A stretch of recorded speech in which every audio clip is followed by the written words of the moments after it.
obviously I'm not Mr. Repzion. I'll get back to that. What's more important is I tell you about an upcoming Supreme Court case, because it could allow private employers to force their religious morality on their employees. There are a lot of regulations within the Affordable Care Act, and one deals with contraceptives. If you provide insurance for your employees, the Affordable Care Act says you have to provide coverage for contraceptives. This shouldn't be super controversial. More than 2/3 of the states already have these laws on the books, and it's 2013. Who still believes that contraception is immoral? But apparently there's a number of people within the United States that are still living in the 1950s. So there have been some businesses and some firms that are suing the government. One of those businesses is Hobby Lobby, and their beef with the law is it requires them to provide coverage on things like Plan B.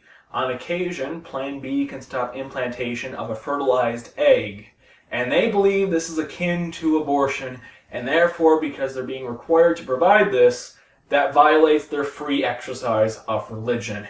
This is a very strange interpretation of the Constitution.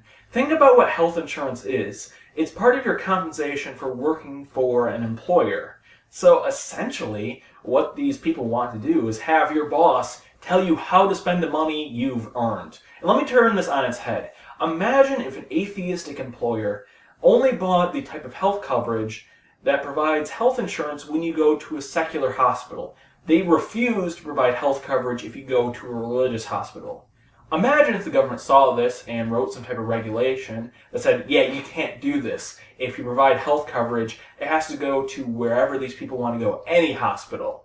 Imagine if the atheist decided to sue the government and said, obviously the government is violating my free exercise of religion by making me do something I deem immoral because I don't want any money going to a religious institution. We laugh that out of the Supreme Court. But it's being brought up by the Supreme Court when it's done by Christians or done by people who think that contraception is immoral. So what is this really about? This is about a group of people who are terrified about the future. They know in the coming years, people are going to realize that gays are not evil. Atheists aren't evil. Contraception is not immoral. There used to be a time where they could say these things and it was perfectly socially acceptable. But times are changing. So they can't go to the political route. They can't elect politicians who reflect their beliefs because the people who believe like them are dying. So instead they go to the courts, which is the only possible way of trying to keep this religious movement afloat for another few years. But eventually it's going to be torn down. I'm sorry to tell you, contraception, it's here to stay. There's not going to be some sudden revolution where people say, oh my god, I get to have fun sex and you don't get pregnant. That's terrible. Obviously you can tell I'm an atheist, and if you like Mr. Repzion's videos on religion, you and I would probably agree on things.